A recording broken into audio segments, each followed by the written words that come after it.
Si vous me connaissez un peu, vous savez que je boycotte la marque à la pomme depuis 4 ans. Et pour ça, j'ai des milliers de raisons. Mais on ne va pas s'intéresser à ça, on va surtout s'intéresser au smartphone qui signe la nouvelle ère, celle de Tim Cook.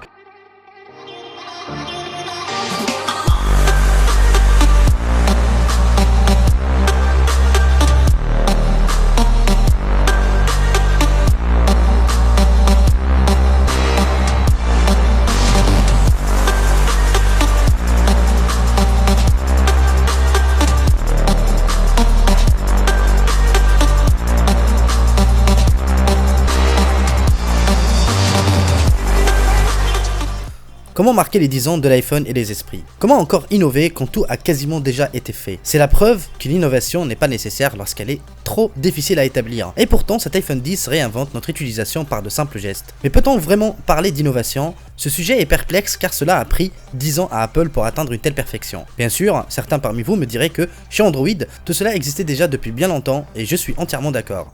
Mais chez Android, la concurrence est rude. On retrouve plus de 150 marques qui se battent pour le podium. Je considère la concurrence légitime à condition qu'il y a quelque chose en face. Ce n'est pas forcément le cas de Apple, en effet. Beaucoup pensent que c'est Samsung le concurrent direct à la pomme, alors que c'est entièrement faux.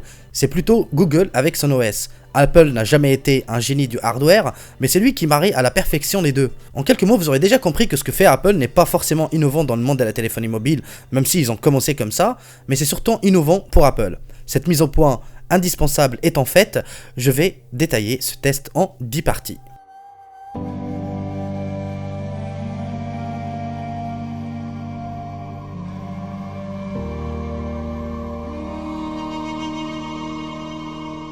C'est quoi le Face ID et marche-t-il vraiment? Le Face ID d'Apple est une technologie utilisée pour reconnaître le visage d'un utilisateur et débloquer le nouvel iPhone ainsi pour confirmer les paiements en comparant la vue du visage avec une autre image stockée dans la mémoire de l'iPhone. Pour cela, l'iPhone utilise une caméra spéciale appelée caméra TrueDepth. En plus de la caméra avant, du micro, du haut-parleur et des capteurs de proximité et de lumière ambiante habituels, le téléphone comprend 3 nouveaux éléments. Ces 3 nouveaux parties forment la caméra TrueDepth qui cartographie votre visage et capture des images en 3D pour les utiliser pour vous authentifier. 30 000 points invisibles à l'œil sont projetés pour analyser en temps réel. C'est ce même procédé qui est utilisé pour animer les nouveaux emoji en 3D, qui sont par ailleurs super drôles et suivent votre mouvement à la perfection. Pour savoir si ça marche ou pas, ma réponse c'est oui, avec un taux de réussite qui dépasse les 98% pour moi bien sûr. En plein jour comme en pleine nuit, ça marche nickel.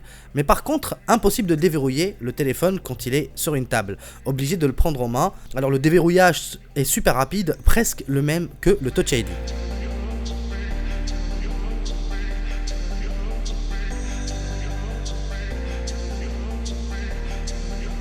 L'écran OLED appelé Super Retina HD chez Apple est la dalle de demain. Celle qui apporte un confort d'utilisation inégalé. Noir profond, une plage colorimétrique beaucoup plus large et beaucoup plus précise, ainsi beaucoup plus lumineuse. Enfin, théoriquement, ce n'est pas forcément le cas de l'iPhone 10 qui est un petit peu moins lumineux que l'iPhone 8 Plus. Celui du 10 est sans doute le mieux géré en termes de colorimétrie grâce à sa technologie P3 qui apporte une plage colorimétrique plus large et plus fidèle. Son écran de 5,8 pouces compatible HDR10 et Dolby Vision, ce qui permet d'avoir un réel confort visuel pendant vos films. C'est bien sûr, ils sont compatibles. Ou même pour visualiser vos photos et vos vidéos. L'encoche cache un petit peu l'expérience quand on est en mode plein écran. Néanmoins, certains ne seront pas dérangés par ça, contrairement à moi. Mais au-delà de ça, j'aurais préféré des bords encore plus fins, car mine de rien, ceux-ci sont quand même très épais. L'écran intègre aussi la technologie True Tone qui s'adapte à la perfection aux conditions de la luminosité qui vous entoure. C'est très agréable pour reposer votre rétine. Mais attention, car parfois il vire un peu trop vers le jaune à un point où ça devient inutilisable et bien sûr toujours selon moi. Parce que je sais que certains aiment beaucoup les écrans beaucoup trop jaunes, ce qui n'est pas forcément mon cas.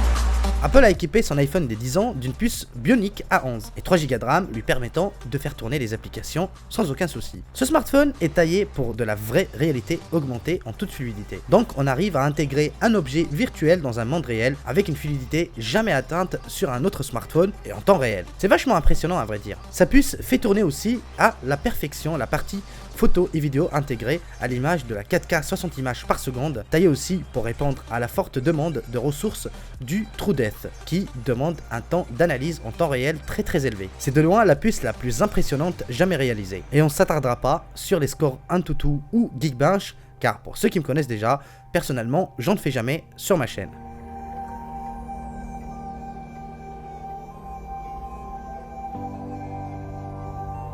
La partie selfie intègre un capteur de 7 millions de pixels, mais grâce à la technologie TrueDepth, on peut simuler une profondeur de champ pour des selfies en mode portrait de super bonne qualité. On ressent un peu trop que c'est en bêta, mais le résultat est très concluant. Par ailleurs, on retrouve une excellente plage dynamique, une colorimétrie très précise et une qualité d'image vraiment très agréable, sans oublier une très bonne qualité vidéo. Il manque juste la stabilisation et ça aurait été vraiment parfait. Doté d'un double capteur à l'arrière de 12 millions de pixels chacun, avec une double stabilisation optique, et ben je peux vous garantir qu'il assure en bonne comme en mauvaise condition. Si je devais noter l'appareil photo en plein jour, je lui donne un beau 10 sur 10 car rien à redire. Tout est parfait, la balance des blancs est enfin réglée comparée aux anciennes versions, la colorimétrie est toujours au top, mais parfois beaucoup trop saturée, même plus que le Samsung Galaxy S8. En tout cas, on le ressent directement en post-prod. Le mode HDR apporte vraiment un plus déjà. Pour info, il est réglé de base et je vous conseille de le garder car il fait du super boulot en rajoutant un gros plus à vos clichés. On retrouve aussi un excellent mode portrait avec quelques nouveautés, le classique éclairage en mode naturel, l'éclairage en studio, l'éclairage des contours, l'éclairage de scène et aussi le même mais en mode monochrome. Pour l'instant, 80% de ces fonctions sont inutilisables car on ressent trop la version bêta. Et comme j'ai dit à l'instant, à l'avant comme à l'arrière, les nouvelles fonctions sont en bêta, donc je ne peux malheureusement pas me prononcer et vous dire vraiment est-ce que c'est bon ou pas, mais connaissant Apple avec des futures mises à jour, ça sera quasi parfait. Rien à dire du côté vidéo aussi, le smartphone est vraiment en avance sur tous les points par rapport à sa concurrence. 4K 60 fps et 240 images par seconde, c'est vachement impressionnant en Full HD en plus. Avec un résultat plus que concluant, l'image est bien stabilisée et on sent que la colorimétrie est beaucoup mieux gérée en vidéo qu'en photo. Dur à expliquer, mais voilà, encore une bonne claque que la pomme donne à tous ses concurrents.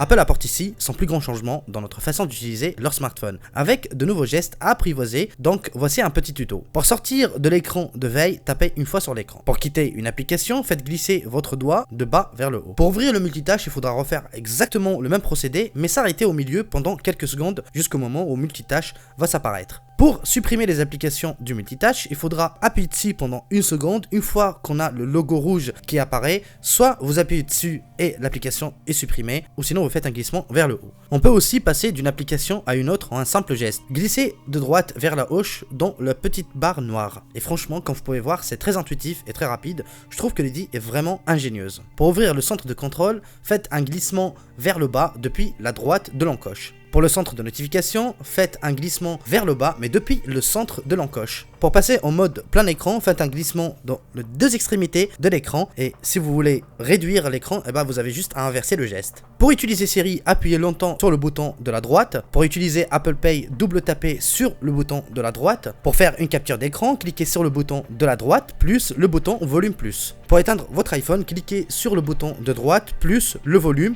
et gardez-le pendant quelques secondes. Pour redémarrer votre iPhone, cliquez sur le volume plus, après volume moins, et gardez votre doigt appuyé sur le bouton de droite pendant une dizaine de secondes. Pour les personnes qui ont une petite main, un accès rapide existe. Depuis le bas du mobile, faites un glissement vers le bas afin de baisser les applications du bureau. C'est un équivalent du double tap qu'on peut retrouver sur le Touch ID. Ayant eu en test 90% des smartphones haut de gamme de cette année, je me permets de comparer selon mon utilisation et ce n'est en aucun cas une simulation, mais bien sûr un avis sur une réelle utilisation intensive. Vidéo, mail, messages, appels, etc. Et franchement, il fait partie des meilleurs smartphones endurants de cette année. Juste en dessous du OnePlus 5 et du Xiaomi Mi Mix 2 que j'ai trouvé mortels sur le plan de l'endurance. Il devance donc pour moi tous les Galaxy, HTC, Sony et compagnie. Pas de très longtemps, mais d'au moins 45 bonnes minutes d'utilisation en plus, qui n'est pas rien. J'ai réussi à faire plus d'une journée pendant une semaine avec 6 voire 7 heures d'écran allumé, doté d'une batterie de 2716 mAh. Celle-ci tient la dragée haute à des smartphones comme le Samsung Galaxy S8 et ses 3500 mAh. Enfin, un iPhone qui peut tenir plus d'une journée. Côté recharge, le traditionnel Lightning, donc toujours pas d'USB-C, fourni dans la boîte offre une recharge super lente, donc quasiment 3 heures, voire un peu plus pour le recharger de 0 à 100%. Je vous présenterai bientôt quelques accessoires pas chers pour charger votre iPhone en moins de 2 heures sans forcément acheter le chargeur du MacBook Pro. Apple propose aussi la recharge par induction, mais là le temps de recharge est monstrueusement lent, allant jusqu'à 4 heures. Alors cette solution sera surtout à utiliser pendant la nuit avant de dormir par exemple.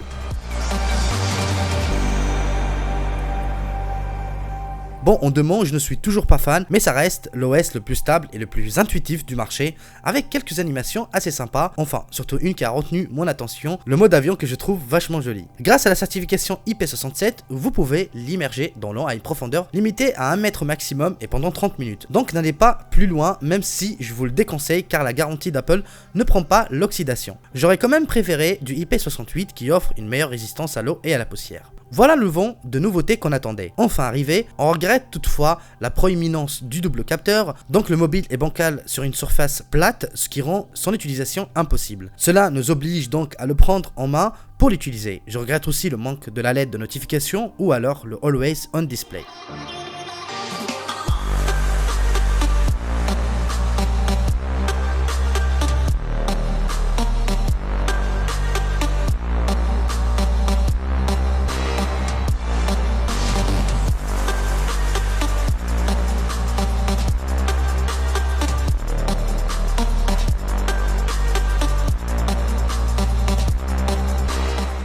Bon les amis, il est temps de vous donner maintenant mes conclusions sur cet iPhone X ou 10. Faut que j'arrête de me tromper. Franchement, pour moi, c'est le meilleur iPhone qui a été créé jusqu'à présent. Je pense que même Steve Jobs, il peut être un petit peu, au moins un petit peu jaloux de Tim Cook. Bravo Tim Cook. Honnêtement, est-ce qu'il vaut vraiment son prix? Franchement, je trouve qu'il a vraiment rattrapé Android sur beaucoup de points. Est-ce qu'il innove forcément? Oui, chez Apple, pas chez Android malheureusement, parce que je trouve qu'il y a beaucoup de choses qu'il reprend d'Android à l'image de l'OLED, de l'écran borderless.